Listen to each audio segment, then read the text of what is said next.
नमस्कार, मैं शिव प्रसाद माझी, माधविक न्यूज रे में आप सबका स्वागत है। मित्रों, आज हम क्लास 8 का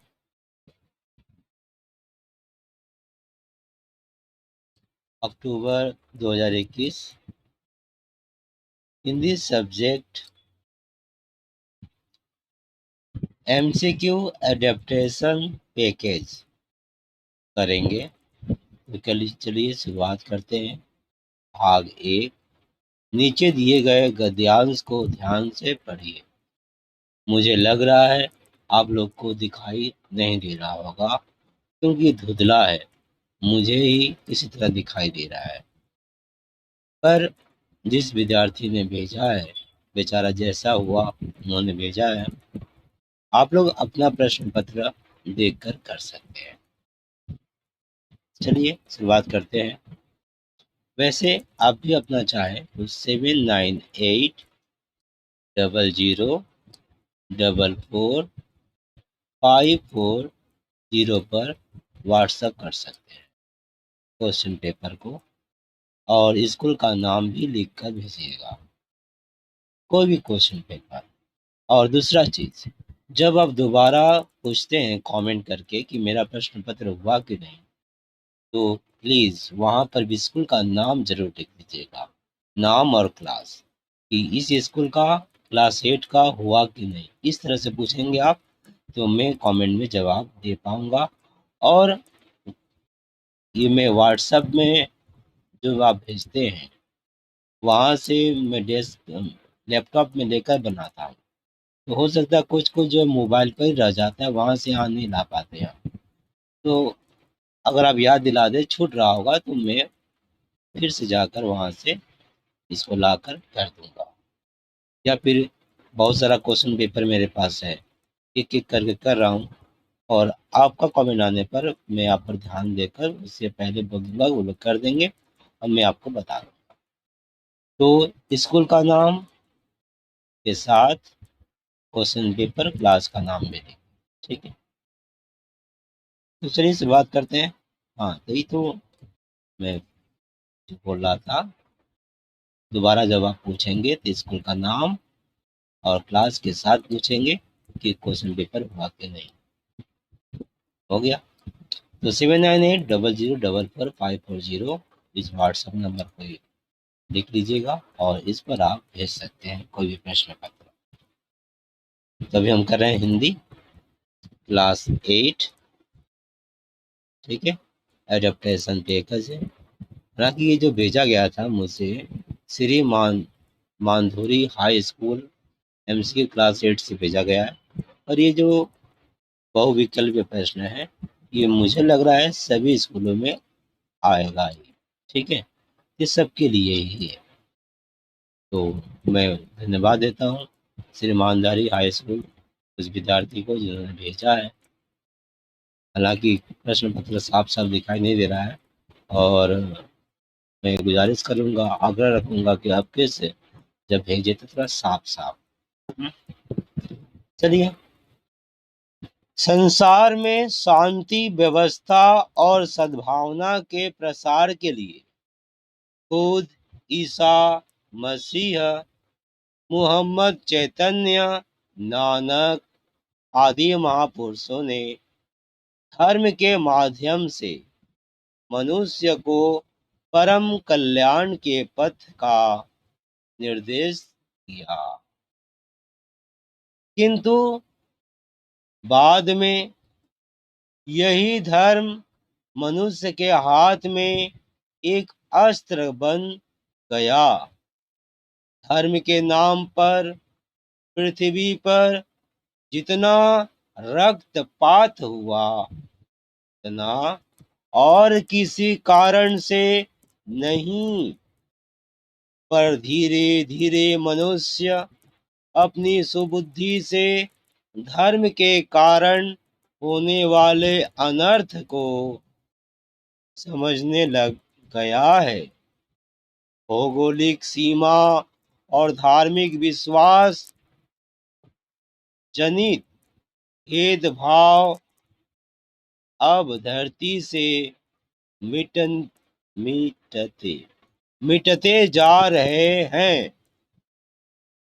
विज्ञान की प्रगति तथा संसार के साधनों में वृद्धि के कारण देशों की दूरियां कम हो गई है।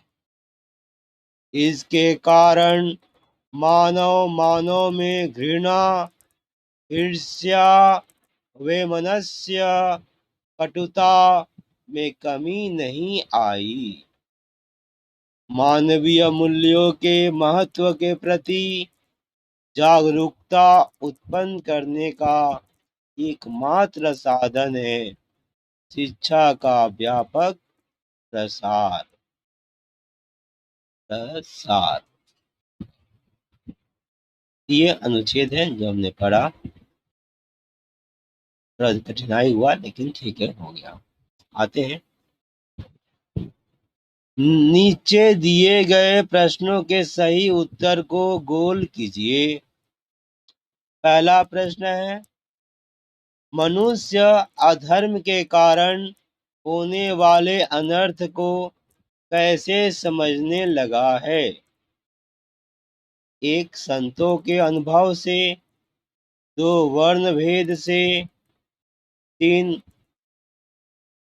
घृणा, ईर्ष्या, वैमनस्य, कटुता से। चौथा, अपनी सुबुद्धि से। जी हाँ, इनका जो टिक लगा हुआ है सही है, क्योंकि यहाँ पर हम देख रहे हैं, इसमें साफ करूँ, अब देखेंगे।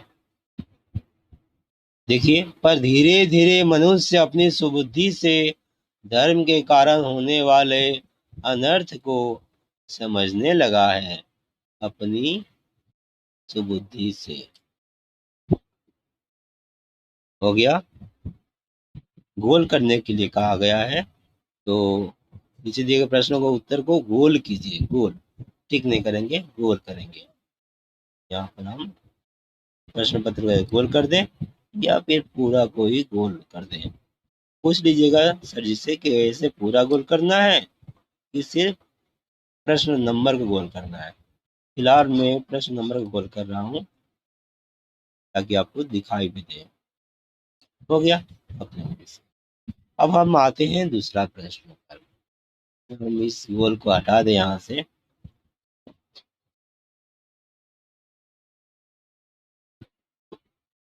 अगला है 2 नंबर। विज्ञान की प्रगति और संचार के साधनों की वृद्धि का परिणाम क्या हुआ है? देशों में भिन्नता बढ़ी है।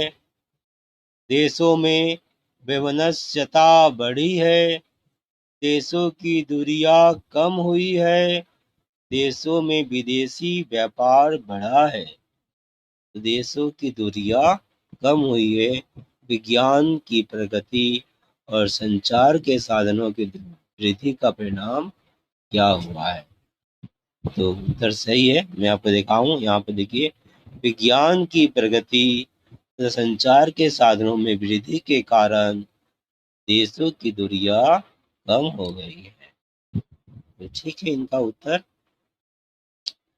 देशों की दूरियां कम हो गई। अगला प्रश्न है, देश में आज भी कौन सी समस्या है? पहला, नफरत की। दूसरा, वर्ण भेद की।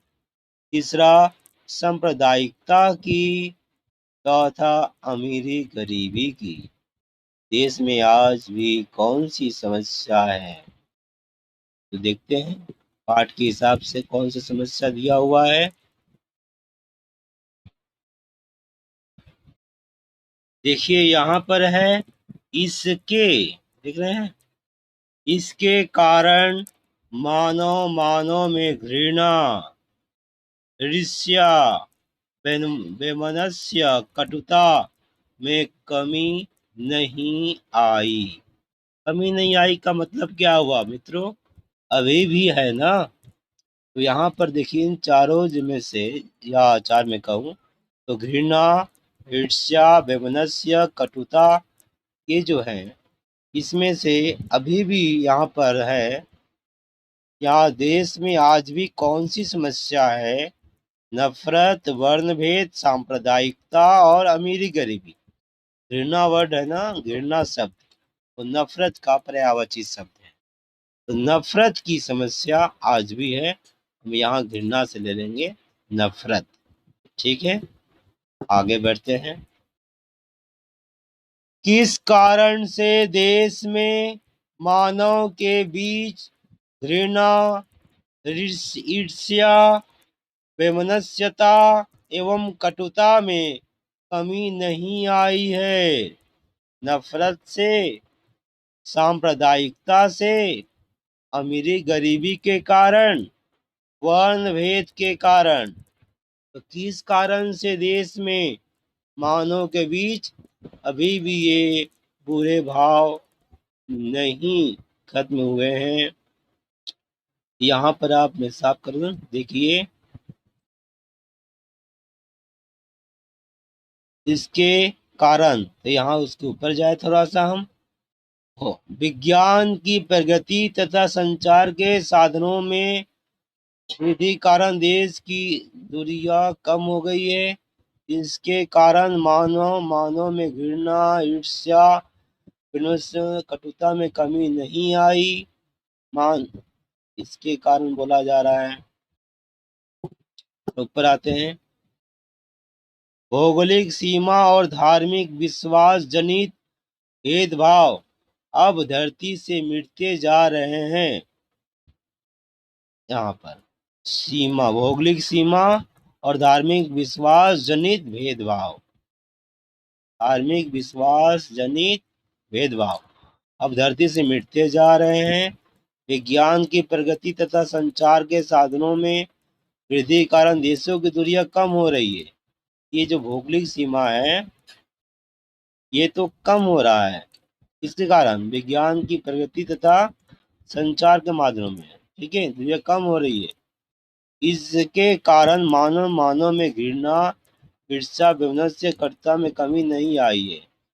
लेकिन धार्मिक विश्वास जनित भेदभाव, यहाँ पर कुछ बातें स्पष्ट नहीं हुआ है। लेखक अगर ये स्पष्ट कर देते तो आपको समझ में आया था।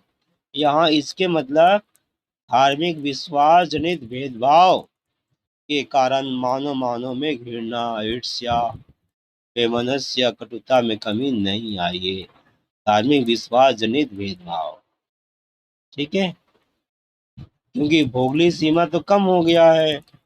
विज्ञान की प्रगति और संचार के माध्यम से आज हम घर बैठे पूरी दुनिया के बारे में जान लेते हैं संचार माध्यम से, और हवाई जहाज से कहीं भी चले जाते हैं। लेकिन धार्मिक विश्वास जनित भेदभाव जो है, अपने अपने समय में अच्छी बातों को कुछ लोगों ने प्रचार किया, और वो जब अपने समय में प्रचार किए थे तो उस समय की बातों को उन्होंने नकारा था, और नकार कर अच्छी बातों को उन्होंने प्रचार किया था। लेकिन हम जो है अभी भी उन्हीं के बातों को मानकर चल रहे हैं। वर्तमान समस्या के हिसाब से उसको उसमें बदलाव नहीं कर पा रहे हैं, लकीर के फकीर बने हुए हैं। इसी कारण से धार्मिक विश्वास जनित भेदभाव हो रहा है। ये जो भेदभाव है इसी के कारण मानव के घृणा, ईर्ष्या, वैमनस्य, कटुता में कमी नहीं आई। तो यहाँ पर जो है किस कारण से देश के मानव के बीच घृणा, ईर्ष्या, वैमनस्य एवं कटुता कमी नहीं आई है? तो वर्ण भेद के कारण, अमीरी गरीबी कारण, सांप्रदायिकता कारण, नफरत के कारण। वहां पर हम क्या लेंगे? यहाँ है धार्मिक विश्वास जनित भेदभाव। धार्मिक विश्वास जनित भेदभाव को हम क्या बोलेंगे? नफरत तो नहीं कहेंगे, सांप्रदायिकता कह सकते हैं, अमीरी गरीबी के कारण नहीं बोल सकते, वर्ण भेद के कारण ये भी नहीं बोल सकते, सांप्रदायिकता बोलेंगे। थोड़ा सा मैं व्याख्या कर दूं। धर्म इंसानों को जोड़ता है। जो अलग करता है उसे हम राजनीति कहते हैं। और सांप्रदायिक भी इसी का एक रूप है, धर्म नहीं। धार्मिक विश्वास जनित भेदभाव को हम यहाँ पर सांप्रदायिकता कहेंगे। ठीक है। किस कारण से देश में मानव के बीच घृणा, ईर्ष्या, वैमनस्यता एवं कटुता में कमी नहीं आई है? सांप्रदायिकता के कारण, जो कि हमें वर्तमान परिस्थिति में इसे सोच समझकर हटा देना चाहिए था, लेकिन फिर भी हम लकीर के फकीर बने हुए हैं, तो ये तो होना ही है। अब देखते हैं कब सद्बुद्धि होता है इस दिशा में भी। तो आगे बढ़ते हैं। 5, मानवीय मूल्यों के महत्व के प्रति जागरूकता उत्पन्न करने का एकमात्र साधन है शिक्षा का व्यापक प्रसार, धर्म का व्यापक प्रसार, प्रेम और सद्भाव का व्यापक प्रसार। उपयुक्त सभी, देखिए, शिक्षा का व्यापक प्रसार, धर्म का व्यापक प्रसार, प्रेम और सद्भावना का व्यापक प्रसार, लग तो रहे हैं सभी अच्छे, लेकिन शिक्षा का व्यापक प्रसार में तो सभी आ जाएंगे, सारा का सारा इसमें आ जाएगा। और ये शिक्षा है जो मनुष्य को मनुष्य बनाता है। बड़ा अद्भुत बात है, जब हम किसी को देखते हैं तो मनुष्य नहीं देखते हैं, उसे हम सांप्रदायिकता में तोड़कर देखते हैं कि फलाना ठिकाना है। ये जो आंखों में पहना हुआ चश्मा है, ये जब तक नहीं उतरेगा, और ये बचपन से चढ़ाया जाता है, और इसके कारण ही सारा का सारा जीवन जो है बेजीवन हो जाता है, बेकार बासा जिंदगी हो जाता है, ताजगी नहीं रह पाता है। तो हमें समझदारी के साथ जब आगे बढ़े, खैर मैं उस तरफ अभी नहीं बढ़ रहा हूँ, अब आगे नहीं बढ़ पा रहा हूँ। तो ये उत्तर है आपका, शिक्षा का व्यापक प्रसार। वैसे भी यहाँ पर दे दिया गया है कि मानवीय मूल्यों के महत्व के प्रति, मानवीय मूल्य क्या है? प्रसन्नता, उदारता, एक दूसरे का भला करना, भलाई के बारे में सोचना, मिलजुल कर रहना, एक दूसरे का ख्याल रखना, दया, करुणा, ये सब मानवीय मूल्य है। इसके महत्व के प्रति जागरूकता उत्पन्न करने का एकमात्र साधन है शिक्षा का व्यापक प्रसार। तो मित्रों, शिक्षा का व्यापक प्रसार इसका उत्तर, जो कि सही दाग लगाया हुआ था। अब पूरा हुआ, दूसरे भाग में चलते हैं। तो पहले भाग से हमने जो सीखा यहाँ से, वो आप समझ गए होंगे। आगे बढ़ते हैं, उस पर मैं व्याख्या करने नहीं जा रहा हूँ। भाग 2, नीचे दिए गए गद्यांश को ध्यान से पढ़िए। इसे गद्यांश कहा जाता है, गद्य का अंश, किसी भी गद्य से लिया गया है ये अंश, इसलिए गद्यांश। फिर प्रश्न उत्तर है, और ये 5 प्रश्न है शायद, तीसरा हो जाएगा शुरू, भाग 3। चलिए, हाँ 5 ही है, पहले पढ़ते हैं। ऐसा है कि हम जब परीक्षा देते हैं तो प्रश्न को पहले पढ़ लेते हैं, तब जाकर वहाँ पढ़ते हैं, फटफट मिला देते हैं। ठीक है, पर अभी हम वैसे नहीं कर रहा हूँ। अब 2 तरीका है, ऐसे पढ़कर भी ये दाग लगाया जाता है, पर मैं उस नज़रिए से नहीं कर रहा हूँ, मैं सिर्फ सीधे से पढ़ दे रहा हूँ, इससे उसके बाद वहाँ जाकर पढ़कर दाग लगा दूंगा। ठीक है, इससे जो उद्देश्य जो दिया गया है, जो हमारे पढ़ाई का, जो शिक्षा का प्रसार है, शिक्षा भी तो मिलेगा, वो हमें ले लेना चाहिए। भले प्रश्न उत्तर हम करें या ना करें, जीवन में जरूरी है आगे बढ़ने के लिए। आगे बढ़ते हैं। संघर्ष के मार्ग में, ये संघर्ष क्या होता है? एक दूसरे से आगे बढ़ने का। और खैर, संघर्ष के मार्ग में अकेला ही चलना पड़ता है। कोई बाहरी शक्ति आपकी सहायता नहीं करती है। परिश्रम, दृढ़ इच्छा शक्ति व लगन आदि मानवीय गुण व्यक्ति को संघर्ष करने और जीवन में सफलता प्राप्त करने का मार्ग प्रशस्त करते हैं। दो महत्वपूर्ण तथ्य स्मरणीय है। प्रत्येक समस्या अपने साथ संघर्ष लेकर आती है। प्रत्येक संघर्ष के गर्भ में विजय निहित रहती है। एक अध्यापक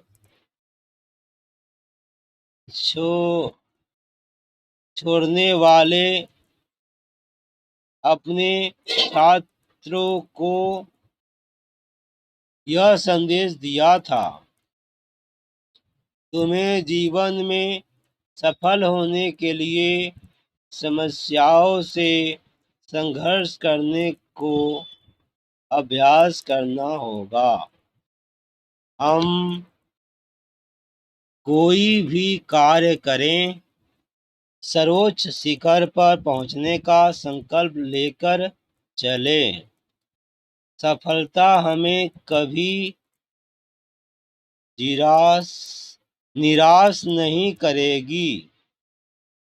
समस्त ग्रंथों और महापुरुषों के अनुभवों को निष्कर्ष यह है कि यह संघर्ष से डरना अथवा उससे विमुख होना अहितकर है, मानव धर्म के प्रतिकूल है और अपने विकास को अनावश्यक रूप से बाधित करना है। आप जानिए, आप जागिए, उठिए, दृढ़ संकल्प और उत्साह एवं साहस के साथ संघर्ष रूपी विजय रथ पर चढ़िए और अपने जीवन के विकास की बाधाओं रूपी शत्रुओं पर विजय प्राप्त कीजिए। यहाँ मित्रों संघर्ष संघर्ष आप बहुत बार पढ़े। एक उदाहरण से आपको समझाऊंगा संघर्ष क्या है। तितली है ना, कुछ बच्चों को मास्टर जी तितली कैसे अंडे से निकलती है बता रहे थे। तो अब अंडा फोड़ कर निकलने ही वाली थी एक तितली, तो कुछ काम के लिए वो थोड़ा बाहर गए और उन्हें बच्चों कहा कि आप देखिए मैं अभी आ रहा हूँ। तब तक क्या हुआ, अंडा के खोल को फोड़ते हुए एक तितली निकलने लगी। जब फोड़ रही तो फोड़ नहीं पा रही थी, कितना संघर्ष कर रही थी अपने आप से ताकि उसको फोड़ पाए। स्ट्रगल करते करते बजे दो बच्चे थे, उनको मजा आया, उन्होंने खोल को अपने हाथ से अलग कर दिया। तितली तो निकल गई। तब तक मास्टर जी आ गए और उन्होंने कहा कि ये क्या किया, खोल आपने क्यों अलग कर दिया। अगर ये संघर्ष नहीं करेंगे ना, इनका डैना विकास नहीं होगा और ये मर जाएंगे। और यही हुआ, तितली मर गए, उसका डैना काम नहीं किया। संघर्ष से शक्ति आता है। अब एक पेड़ ले लीजिए, इस पेड़ ने आपने एक पेड़ लगाया अपने जन्मदिन पर और उसको आंधी से तूफान से बचा कर रखे, क्या उसका जड़ कमजोर हो जाएगा और जिस दिन वो बड़ा हो जाएगा और ऐसा आंधी आएगा कि एक बार में गिर जाएगा। तो संघर्ष से जीवन सबल मजबूत बनता है। अब ऐसा ना करें कि आपके पास सारे साधन हैं, अब घर पर ही बैठकर सब कुछ कर रहे हैं, बाहर ना फुटबॉल खेलने जा रहे हैं ना और कोई भी खेल क्रिकेट वगैरह जिसमें मजबूत है, ना ही कोई कसरत कर रहे हैं, सब लोग बैठे बैठे हैं। तो भैया शरीर से अब क्या कर पाइएगा। स्वामी विवेकानंद भी कहते थे कि पुष्ट नहीं होना चाहिए, फुटबॉल खेलता हुआ नस नस में खून दौड़ना चाहिए, मजबूत शरीर चाहिए। और यही नहीं, मानसिक रूप से भी मजबूती चाहिए, शारीरिक रूप से भी चाहिए, और दिल से भी मजबूती चाहिए। दिल की मजबूती के लिए अच्छा अच्छा काम करिए, मानसिक रूप से मजबूती के लिए अच्छे अच्छे ग्रंथों का, अच्छे अच्छे पाठों का पाठ, किताबों का, कहानियों का पाठ करिए, पढ़िए। इस तरह से तीनों विकास होगा तो समग्रता का विकास होगा, सबल बनेंगे आप। फिर आपके लिए हर संघर्ष संघर्ष नहीं होगा, बल्कि एक प्रफुल्लित प्रेम भरा मार्ग होगा, जहाँ पर आप सहर्ष खुशी के साथ आगे बढ़ेंगे। औरों के लिए तो संघर्ष होगा, पर आपके लिए ये प्रसन्नता का मार्ग होगा। तो आगे बढ़ते हैं हम। संघर्ष में तितली से समझा सका पेड़ से। ठीक है, आते हैं अगला प्रश्न उत्तर में आता हूँ। नीचे दिए गए प्रश्नों को सही उत्तर को गोल कीजिए। ऐसे गोल, अच्छा, बहुत अच्छा गोल हुआ है। गोल किया है, यानी कि पूरा ही गोल किया है। ठीक है, अगला, मनुष्य को संघर्ष करने और जीवन में सफलता प्राप्त करने का मार्ग प्रशस्त करते हैं। निर्भीकता, साहस, परिश्रम, परिश्रम, लगन, आत्मविश्वास, साहस, दृढ़ आत्मशक्ति, इच्छा शक्ति, परिश्रम, परिश्रम, दृढ़ इच्छा शक्ति और लगन मनुष्य को संघर्ष करने और जीवन में एक सफलता प्राप्त करने का मार्ग प्रशस्त करते हैं। मुझे लग रहा होगा ये सही होगा, फिर भी मैं वहां पर दिखा दूं आपको। परिश्रम, दृढ़ इच्छा शक्ति और लगन, देख रहे हैं आप। देखिए, परिश्रम, दृढ़ इच्छा शक्ति व लगन आदि मानवीय गुण व्यक्ति को संघर्ष करने और जीवन में सफलता प्राप्त करने का मार्ग प्रशस्त करते हैं।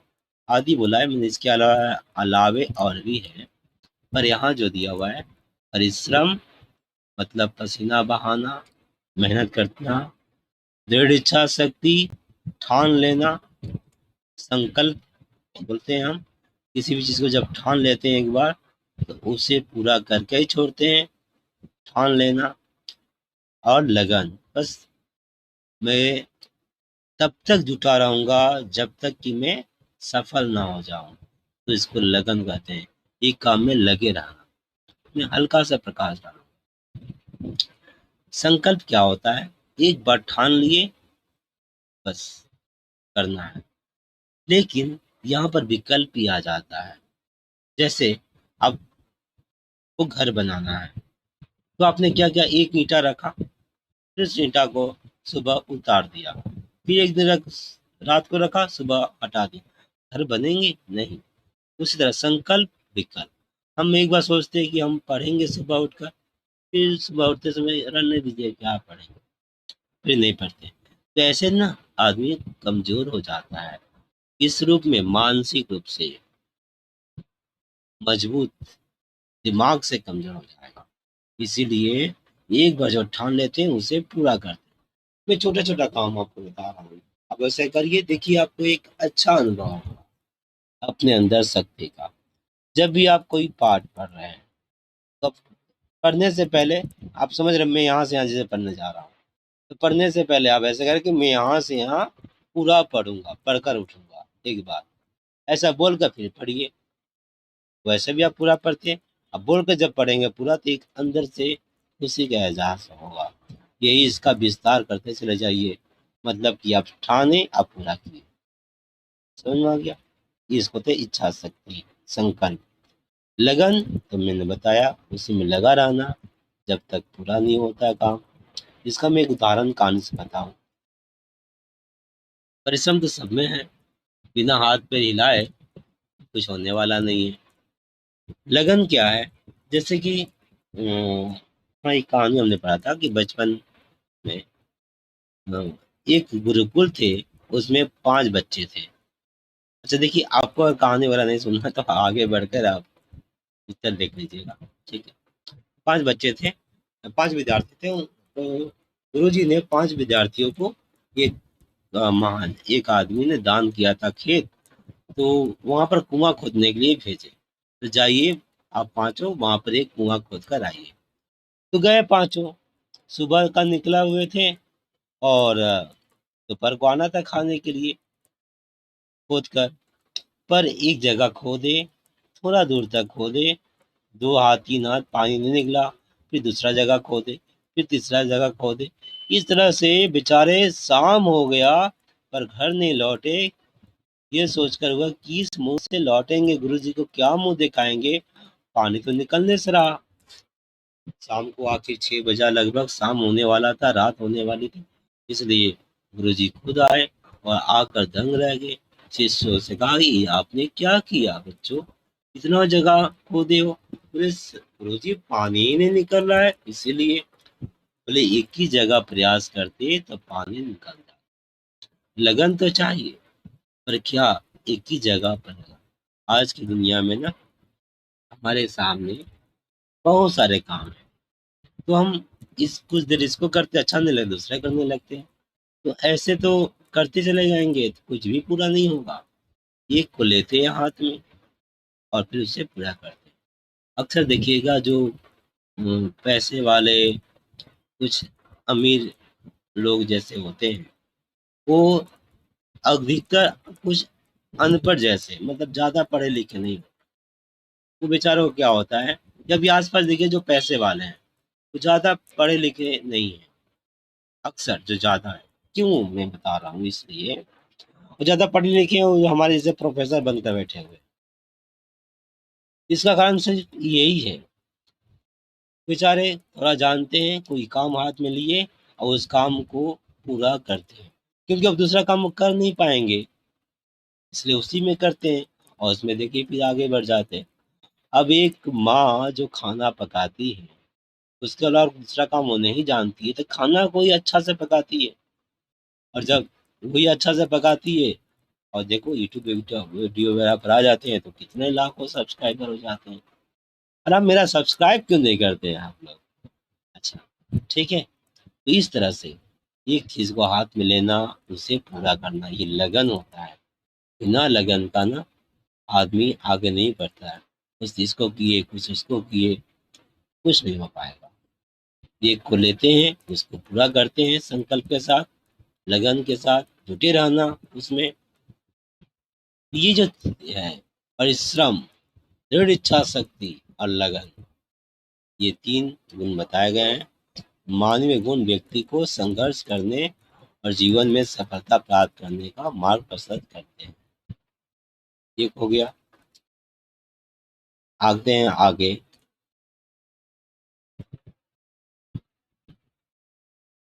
ये 6 का 4 नंबर मैं भी गोल कर दूं।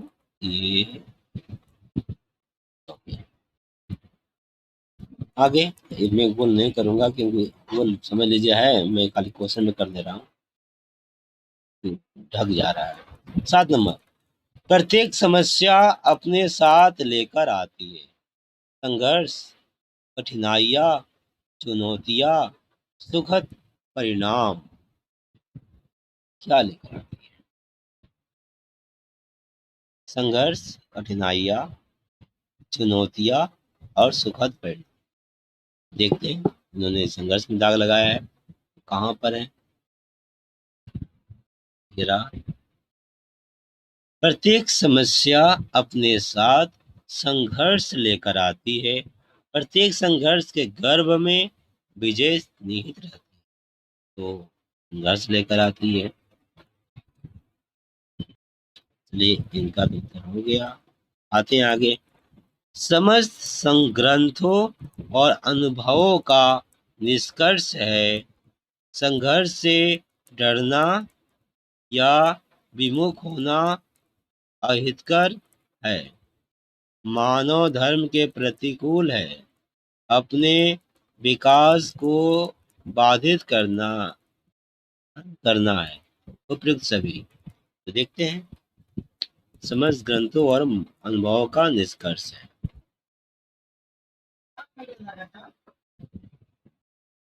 समस्त ग्रंथों और महापुरुषों के अनुभव का निष्कर्ष यह है कि संघर्ष से डरना अथवा उससे विमुख होना अहितकर है, मानव धर्म के प्रतिकूल है। तो यहाँ पर देख रहे हैं हम, अहितकर है। तो ठीक है, यहाँ पर संघर्ष से डरना या विमुख होना अहितकर है, समस्त ग्रंथों और अनुभव का निष्कर्ष है। आते हैं आगे। मानवीय शब्द में मूल शब्द और प्रत्यय है। तो मानवीय, देख रहे हैं आप, मानव है ना, मूल शब्द मानव बोलते हैं हम, और ये जुड़ा हुआ है। तो मानवीय, ये बड़े की मात्रा है, छोटे भी है बड़े भी है, अब बड़े को ले लीजिए। ठीक है, मानव ईय, मानवीय हो गया। अच्छा, उसके बाद है 10 नंबर,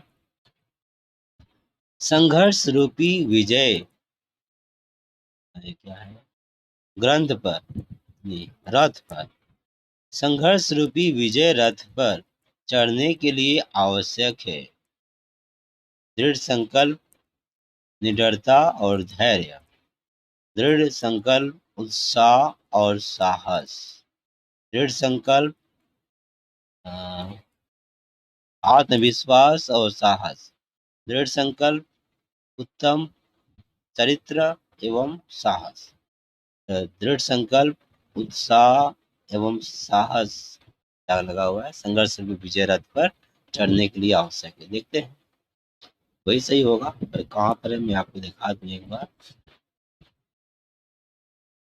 देखिए लिखा हुआ है, आप जागिए, उठिए, दृढ़ संकल्प और उत्साह एवं साहस के साथ संघर्ष रूपी विजय रथ पर चढ़िए। देख रहे हैं, दृढ़ संकल्प, उत्साह एवं साहस। दृढ़ संकल्प, उत्साह एवं साहस। तो हो गया पूरा। आगे बढ़ते हैं अब हम।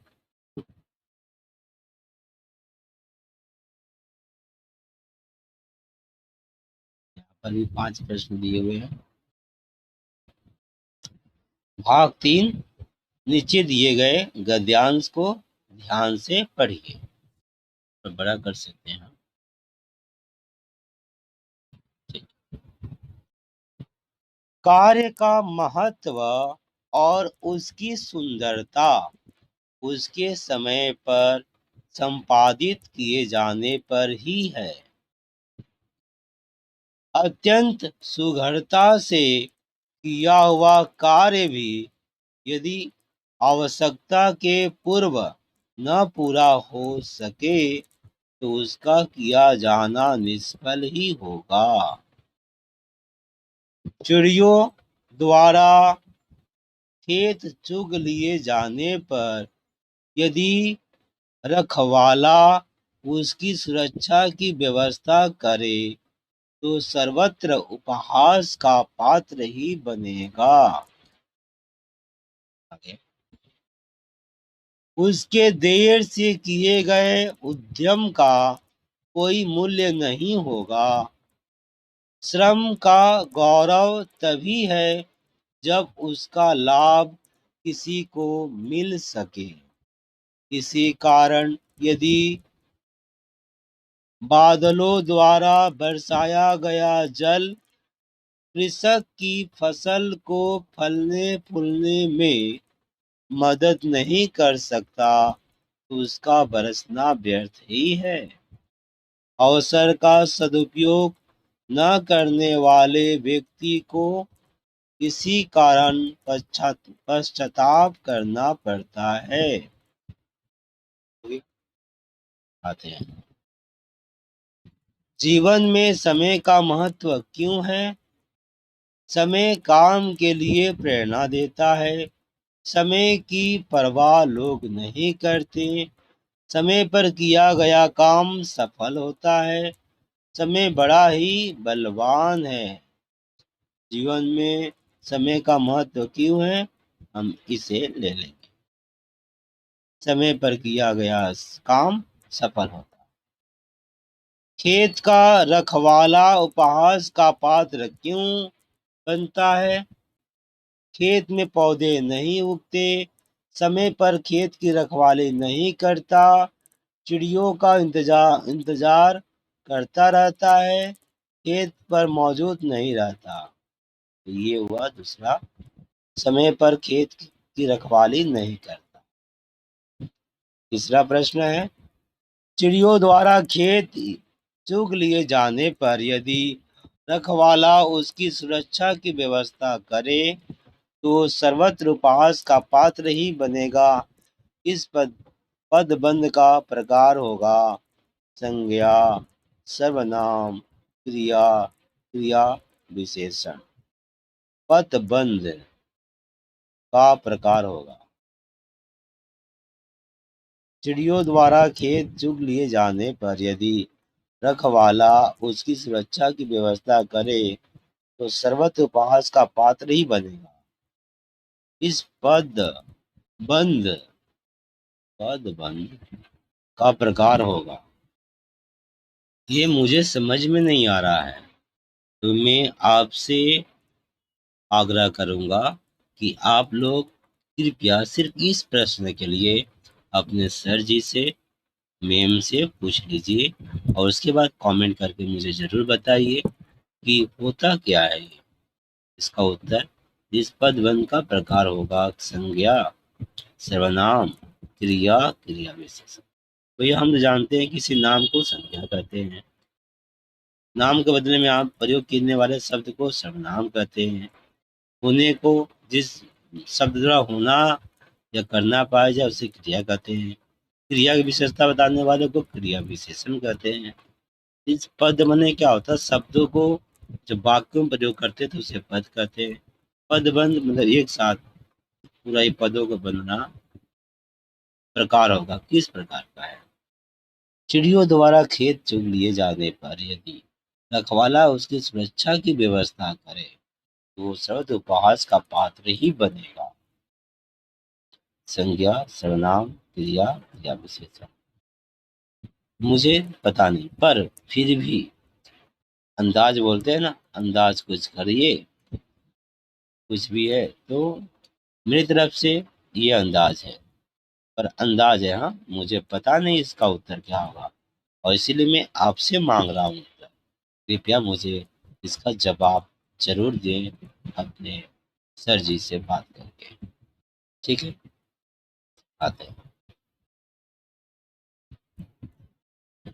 बादल का बरसना व्यर्थ है यदि गर्मी शांत न हो, फसल को लाभ न पहुंचे, किसान प्रसन्न न हो, नदी तालाब न भर जाए। बादल का बरसना व्यर्थ है यदि, पाठ के हिसाब से आते हैं, पाठ को देखें एक बार।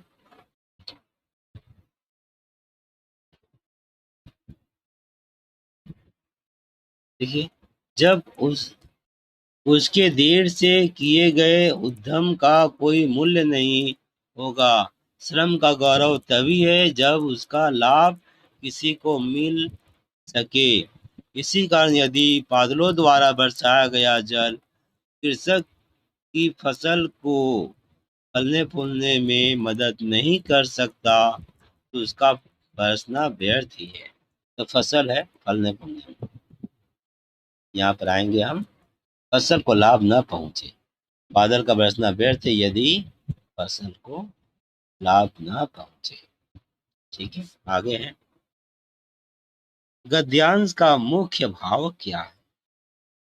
बादल का बरसना, चिड़ियों द्वारा खेत का चुगना, किसान का पछतावा करना, समय का सदुपयोग। तो मित्रों, ये पूरा का पूरा समय के सदुपयोग का ही लिखा हुआ उदाहरण है ये सारे। और उसके बारे में ही है। तो समय का सदुपयोग मुख्य भाव, ठीक है। तो ये पांचों पूरा हुआ, और जिसमें से मुझे एक उत्तर चाहिए आपसे। आप अपने सर जी से पूछकर मुझे बता दीजिएगा इसका उत्तर कमेंट करके, ठीक है, समझा दीजिएगा। आते हैं आगे, इसे भी छोटा कर दूं। नीचे दिए गए प्रश्नों के सही उत्तर को गोल कीजिए।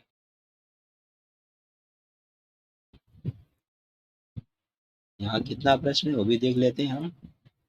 3 2 5, 5 भाग में, यहाँ पर 6 भाग में, बस, ठीक है।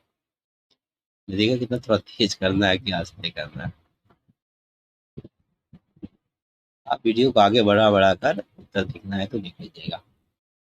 नीचे दिए गए प्रश्नों के सही उत्तर को गोल कीजिए। पढ़ते हैं।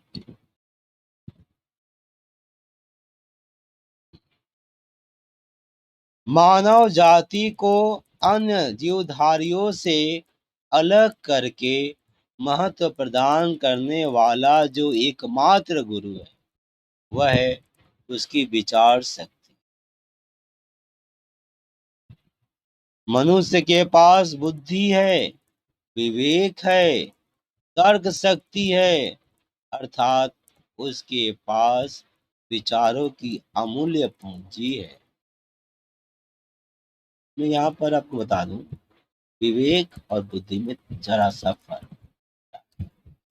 जब उदाहरण से समझिए, गड्ढा है और उसमें जाकर उसके तरफ जा रहे, गड्ढा देखे और हम वहां से बगल होकर चले गए, गड्ढा में नहीं गिरे, इसको हम बोलेंगे विवेक, ठीक है। मतलब कि दूरदर्शी होना, पहले से ही मुसीबत में ना फंसना, मुसीबत, ठीक है। लेकिन वही एक बकरी है और गड्ढा में जाकर गिर गई, फिर वो किसी तरह गड्ढा से बाहर निकली। तो मुसीबत से बाहर जब निकलते हैं तो उसमें जो प्रयोग होता है वो बुद्धि है, हो गया। और विवेकवान मुसीबत में पड़ते ही नहीं, तो ये इस तरह से है बुद्धि विवेक। तर्क समझते हैं, किसी भी बात को तर्क से जब हम कहते हैं तो उसको तर्क शक्ति कहते हैं। फिर आगे बढ़ते हैं हम। अपने सुविचारों की नींव पर ही आज मानव ने अपनी श्रेष्ठता की स्थापना की है और मानव सभ्यता का विशाल महल खड़ा किया है। यही कारण है कि विचारशील मनुष्य के पास जब सब विचारों का अभाव रहता है, सब विचारों, होगा पता नहीं चल रहा है, हाँ, सब विचारों का अभाव रहता है, तो उसका वह शून्य मानस को विचारों से ग्रस्त होकर एक प्रकार से शैतान के वशीभूत हो जाता है। मानवीय बुद्धि जब सद्भाव से प्रेरित होकर कल्याणकारी योजनाओं में प्रवृत्त रहती है तो उसकी सद्भावना का कोई अंत नहीं होता। किंतु जब वहाँ को विचार अपना घर बना लेते हैं तो उसकी पाशविक प्रवृत्तियां उस पर हावी हो उठती है। हिंसा और पापाचार का दानवी साम्राज्य इस बात का द्योतक है कि मानव की विचार शक्ति जो उसे पशु बनने से रोकती है, उसका साथ देती है। नीचे दिए गए प्रश्नों को उत्तर को गोल कीजिए, फिर से बोला गया है, देख करते हैं। मानव जाति को महत्व देने में किसका योगदान है? एक चीज आपको पहले बता दूं, ऊपर आते हैं तो देखिए आपको एक चीज पता होगा, अभी तक क्या आप समझे, यहाँ से आपको अपने दाग लगाया नहीं था। देखिए, पहला प्रश्न क्या था, परिश्रम, दृढ़ शिक्षा शक्ति और यहाँ पे देखिए, परिश्रम दृढ़ शिक्षा से शुरू में मिला, मैं जो बोलने चाह रहा हूँ दिखाना, एक नंबर में मिला। उसके बाद देखिए, संघर्ष, संघर्ष का देखिए आप, संघर्ष, ठीक, उसके नीचे 2 नंबर में। उसके बाद संघर्ष से डरना, विमुख होना, देखिए विमुख होना, डरना, ये तीसरा हो गया। उसके बाद है देखिए मान, अच्छा ये तो आपका इस तरह बना था। दृढ़ संकल्प, उत्साह, साहस, दृढ़ संकल्प, उत्साह, साहस। बंधु मैं आपको ये बताना चाह रहा हूँ कि जो पहला प्रश्न है वो अगर हो जाता है तो उसके ऊपर आप फिर दोबारा ना पढ़े दूसरा खोजने के लिए। दूसरा जो वहां तक हुआ वहां के लिए अब 3 नंबर का जब खोजना उसके बाद ही पढ़े, ठीक है, क्योंकि आपके पास समय का बात है ना। फिर समझ में आ रहा है मैं कुछ बता रहा हूँ। चौथा जो है इनके बाद ही होगा, उसके ऊपर नहीं होगा। होता क्या है, हम चौथा प्रश्न को खोजने के लिए फिर दोबारा शुरू से पढ़ते हैं। मैं वही बताना चाह रहा हूँ कि दोबारा आपको वहां से पढ़ने की जरूरत नहीं है। प्रश्न बनाया जाता है, जो पहला हो गया उसके बाद दूसरा, उसका बाद तीसरा, तीसरा के बाद ही आप चौथा खोजें, ठीक है। अपवाद तो है ही, कभी कभार ऊपर हो जाता है, पर ये लगभग है। वैसे भी हावड़ा जाने वाले 1 नंबर प्लेटफॉर्म पर हम चढ़ते हैं। नहीं जी, हाँ 1 नंबर 2 नंबर पर ट्रेन और कभी भी 3 नंबर में भी आ जाती है, वो अपवाद है कभी कभार, लेकिन इसी तरह से रहता है। तो आपको अब आसानी होगा खोजने में और आप जल्दी जल्दी खोज पाइएगा, इसी लिए मैंने वो आपको बताया। यहाँ पर देखिए पहला क्या है, मानव जाति को महत्व देने में किसका योगदान है, ठीक है। मानव जाति को अन्य जीवधारियों से अलग करके महत्व प्रदान करने वाला जो एकमात्र गुरु है वह है उसकी विचार शक्ति। क्या है, विचार शक्ति। यहाँ देखिए शारीरिक शक्ति का, परिश्रम, उत्साह का, विवेक, विचारों का, मानव सभ्यता का। विचार शक्ति में क्या आएगा, परिश्रम, उत्साह, विवेक और विचारों का, यही तो विचार शक्ति है। भी आगे बढ़ना, थोड़ा सा आगे बढ़ जाते हैं। मनुष्य के पास बुद्धि है, विवेक है, तर्क शक्ति, अर्थात उसके पास विचारों की अमूल्य पूंजी है। अपने सुविचारों को नींव पर ही अपना आज मानव ने अपनी श्रेष्ठता स्थापना की है। बुद्धि, विवेक, तर्क शक्ति देख रहे हैं, तो ये विवेक और विचार आ गया। अगला है आपका विचारों की पूंजी में शामिल नहीं है उत्साह, विवेक, तर्क, बुद्धि। इसमें क्या विचारों में नहीं शामिल, उत्साह, विवेक, तर्क, बुद्धि। तो देखिए यहाँ पर उसके बाद ही आपको मिलेगा विचार शक्ति के बाद, इसमें शामिल नहीं है। देखिए आपको मैं हटा दूं यहाँ से। देखिए, देखिए मनुष्य के पास बुद्धि है, विवेक है, तर्क शक्ति, अर्थात उसके पास विचारों की अमूल्य पूंजी है। अपने विचारों की नींव पर ही आज मानव ने अपना श्रेष्ठता स्थापना की और मानव सभ्यता का विशाल महल खड़ा हुआ है। यही कारण है कि विचार से मनुष्य के पास, तो यहाँ पर यही पर है, विचारों की अमूल्य पूंजी है। विचारों की अमूल्य पूंजी क्या क्या है, विवेक, बुद्धि, तर्क शक्ति। यहाँ उत्साह तो नहीं लिखा हुआ है, यहाँ पर हो जाएगा आपका विचारों की पूंजी में क्या शामिल नहीं है, नहीं है आपका उत्साह, उत्साह शामिल नहीं है, ठीक है। यहाँ पर मैं ऐसे कर दूं आगे।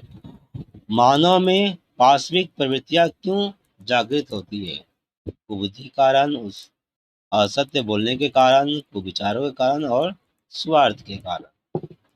ये उत्तर आपको मिल गया था, तो यहाँ तक हो गया था। इसके बाद हम आगे बढ़ेंगे। तो आपको ये चीज नींव पर आज मानव श्वेता स्थापना की है और श्वेता विचार करा हुआ है, विचार मनुष्य के जब अभाव और मूल। देखिए मानव को विचारों से ग्रस्त होकर एक प्रकार से शैतान वशभूत हो जाता है। वो विचारों से मानव में पाश्विक प्रवृत्तियां क्यों जागृत होती है, पाश्विक प्रवृत्तियां क्यों जागृत होती है, यही है पाश्विक प्रवृत्तियां।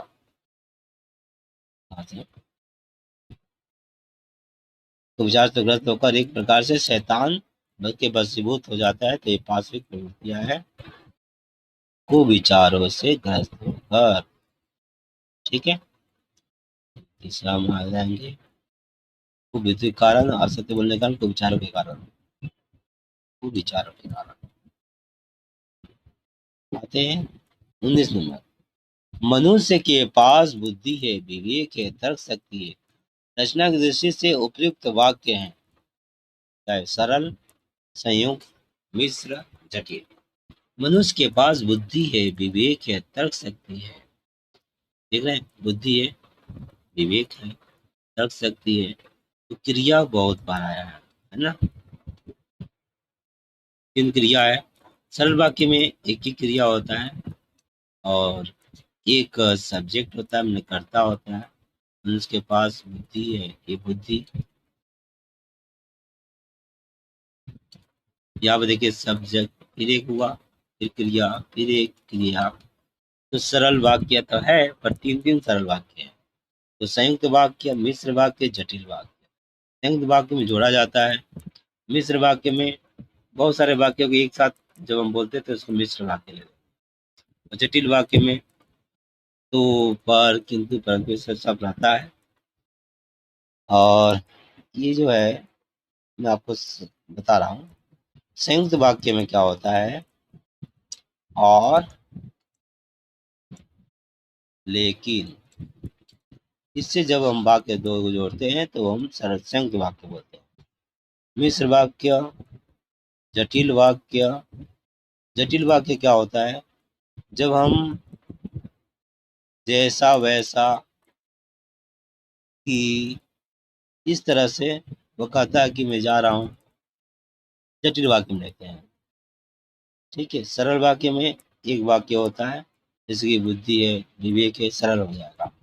मिश्र में क्या करें, मिश्र के लिए कोई अलग से कोई बात नहीं है। तो जब मिश्र के लिए कुछ नहीं है तो सब मिला जुला, उसको ही बोलेंगे। यहाँ पर हम इसको मिश्र में ले रहा हूँ।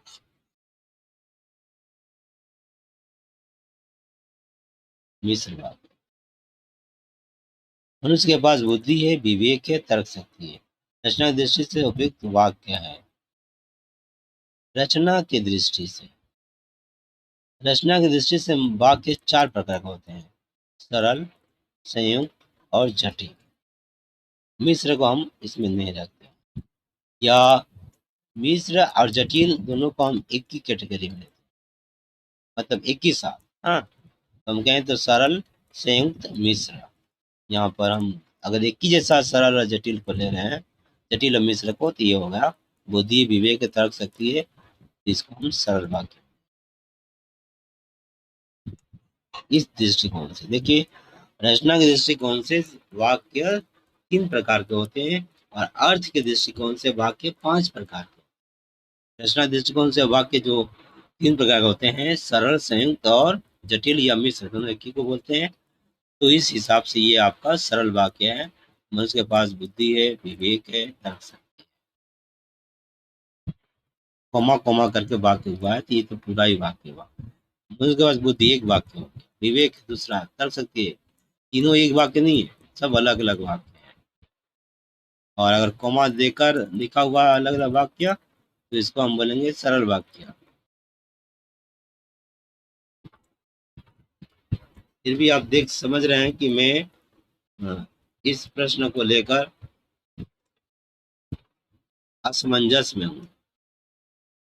आप क्या मुझसे पूछने वाले थे, मैं ही आपसे फिर से आग्रह करूंगा कि आप इसका भी कमेंट करके मुझे बताइए कि आपके सर जी क्या बोल रहे हैं। मनुष्य के पास बुद्धि है, विवेक है, तर्क शक्ति है। रचना की दृष्टि से उपयुक्त वाक्य क्या है, मेरे ख्याल से होगा सरल वाक्य। आते हैं आगे 20 नंबर।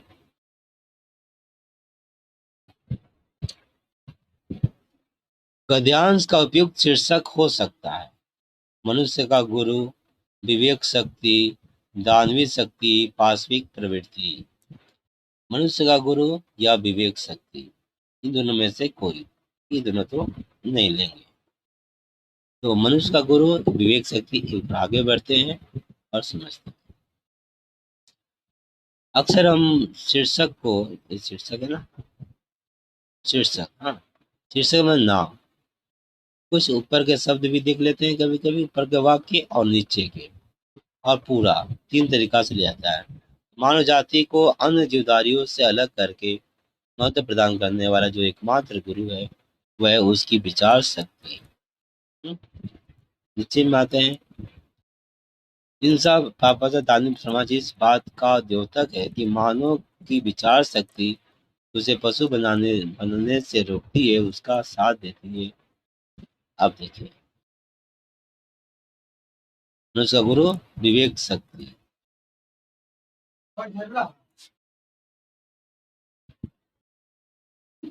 करने वाला जो एकमात्र गुरु है वह है उसकी विचार शक्ति। तो यहाँ पर हम गुरु से ही लेंगे, क्योंकि विचार शक्ति और विवेक का प्रयोग किया है। आप दोनों में से किसी को भी चुन लीजिएगा, आपके लिए सही होगा, पर मैं इसको लूंगा मनुष्य का गुरु। मनुष्य का गुरु क्या है, तो ये इस पाठ को पढ़ेंगे तो आपको समझ में आएगा। विचार शक्ति उसका गुरु है, ठीक है, विवेक। तो बस पूरा हुआ। और अब भाग 5 में आते हैं। नीचे दिए गए गद्यांश को ध्यान से पढ़िए।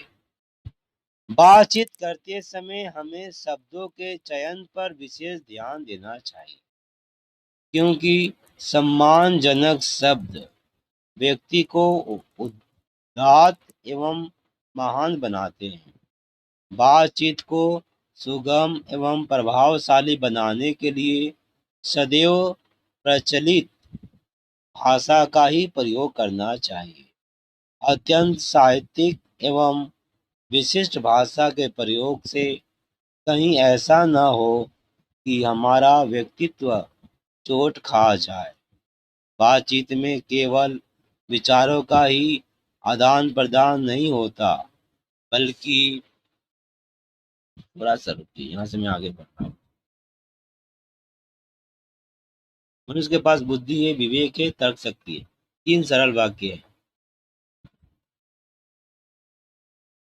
ये सरल वाक्य तो है, हमने बोला था आपका क्या है, रचना की दृष्टि से। रहने दीजिए, मैं सही थोड़ा बताने जा रहा हूँ, ये तो आपसे पूछना है, फिर से आ रहा हूँ, आपको ही बताना है। बल्कि व्यक्तित्व का भी आदान प्रदान होता है। अतः शिक्षक वर्ग को शब्दों का चयन सोच समझकर करना चाहिए।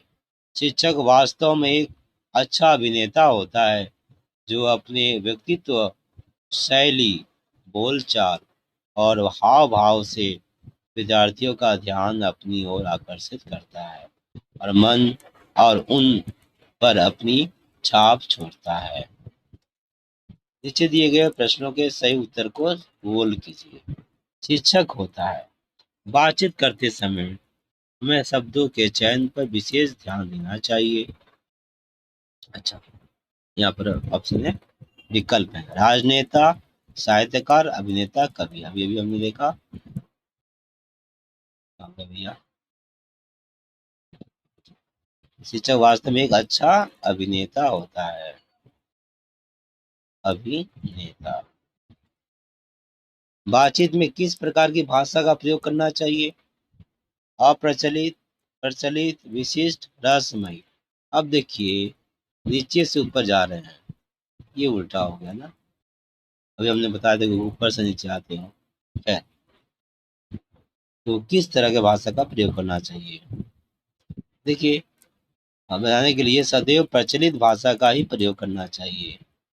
प्रचलित, ठीक है, प्रचलित। शिक्षक वर्ग को बोलना चाहिए सोच समझकर, ज्यादा, बिना सोचे समझे, तुरंत, एकदम साथ, बिना पढ़े बता देंगे, फिर भी यहाँ पर देख रहे हैं, सोच समझकर ही होगा। कहाँ गया? देखिए, यहाँ लिखा हुआ है, शब्दों का चयन सोच समझकर करना चाहिए। तो शिक्षक वर्ग को बोलना चाहिए सोच समझकर। हो गया, आगे। बातचीत में आदान प्रदान होता है, केवल विचारों का, केवल भाषा का, केवल व्यक्तित्व का, विचार एवं व्यक्तित्व का। तो आते हैं, देखते हैं। बातचीत में आदान प्रदान होता है। देखिए, अपने व्यक्तित्व और शैली, बोलचाल और हाव भाव से विद्यार्थियों का ध्यान छाप छोड़ता है। यहाँ पर है, ऐसा न हो कि हमारा व्यक्तित्व चोट खा जाए।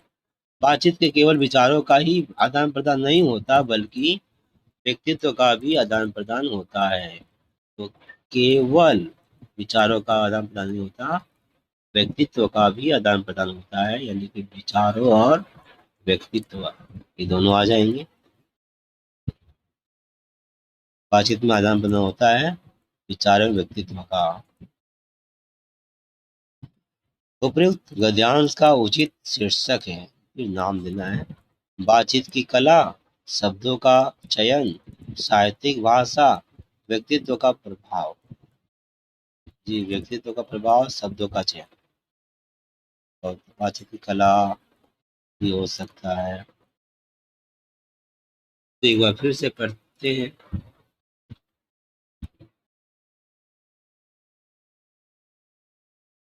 जैसे कि आप देख रहे हैं, शुरुआत ही हो रहा है पैराग्राफ। बातचीत करते समय हमें शब्दों के चयन पर विशेष ध्यान देना चाहिए। शब्दों के चयन पर विशेष ध्यान देना चाहिए, क्योंकि सम्मानजनक शब्द व्यक्ति को उदात्त एवं महान बनाते हैं। बातचीत को सुगम और प्रभावशाली बनाने के लिए सदैव प्रचलित भाषा का प्रयोग करना चाहिए। तो हम लेंगे बातचीत की कला न लेकर शब्दों का चयन।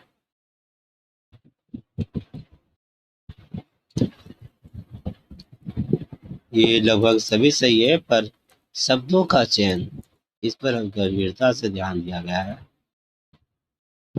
ठीक है, इसी को लेते हैं और आप अपने हिसाब से जो आपको लगे कर लीजिएगा। मुझे जो लगा मैं आपके सामने रखा, शब्दों का चयन। आते हैं, ये आखिरी है। नीचे दिए गए गद्यांश को ध्यान से पढ़िए। मनुष्य को चाहिए कि संतुलित रहकर अति के मार्गों का त्याग कर मध्यम मार्ग को अपनाए। अपने सामर्थ्य की पहचान कर उसकी सीमाओं के अंदर जीवन बिताना एक कठिन कला है। सामान्य पुरुष अपने अहंकार नहीं, अहम के वशीभूत होकर अपना मूल्यांकन अधिक कर बैठता है और इसी के फलस्वरूप वह उन कार्यों में हाथ लगा देता है जो उसकी शक्ति में नहीं है। इसलिए सामर्थ्य से अधिक व्यय करने वालों के लिए कहा जाता है कि जेती पांव पसारिए, जेती लांबी सोल।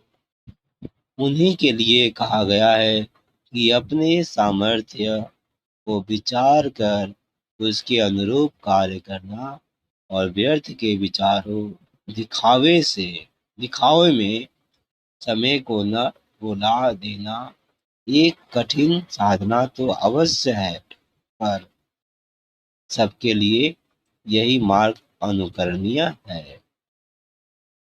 नीचे दिए गए प्रश्नों के सही उत्तर को गोल कीजिए। पहला प्रश्न है, अति का मार्ग क्या होता है? असंतुलित, संतुलित मार्ग, अमर्यादित मार्ग, मध्यम मार्ग। अति का मार्ग क्या होता है? मनुष्य को चाहिए कि संतुलित रहकर अति के मार्ग का त्याग कर मध्यम मार्ग का अपनाए, अपने सामर्थ्य की पहचान कर उसकी। यहाँ देखिए, मनुष्य को चाहिए कि संतुलित रहकर अति के मार्गों का त्याग कर, तो संतुलित। तो अति का मार्ग क्या होना चाहिए? होता है संतुलित रहकर, बोला कि असंतुलित मार्ग होगा। अति का मार्ग क्या है? असंतुलित मार्ग है। तभी तो लेखक यहाँ बोल रहे हैं कि मनुष्य को चाहिए कि संतुलित होगा। अति के मार्ग का त्याग कर। ठीक है, अति का मार्ग अगर त्याग नहीं कर रहे हैं तो असंतुलित रहेंगे। ठीक है, अति मार्ग का क्या होता है? असंतुलित। कठिन कला क्या है? सामर्थ्य के बिना सम सीमा रहित जीवन बिताना, सामर्थ्य को बिना पहचान जीवन बिताना, सामर्थ्य की सीमा में जीवन बिताना, सामर्थ्य न होने पर भी जीवन बिताना। सामर्थ्य की सीमा में जीवन बिताना यही होगा। उधर नहीं जा रहा हूँ। मनुष्य अहम के वशीभूत होकर, चलिए दिखाई दे रहा हूँ। देखिए कठिन कला क्या है, यहाँ पर आपको मिलेगा। उन्हीं के लिए कहा गया है कि अपने सामर्थ्य को विचार कर उसके अनुरूप कार्य करना और व्यर्थ के दिखावे में स्वयं को न भुला देना एक कठिन प्रश्न। साधना तो अवश्य है पर सबके लिए यह अनुकरणीय है। तो सामर्थ्य विचार कर उसके अनुरूप कार्य करना मतलब सामर्थ्य के सीमा में कार्य करना, सामर्थ्य के सीमा के जीवन यापन में बिताना।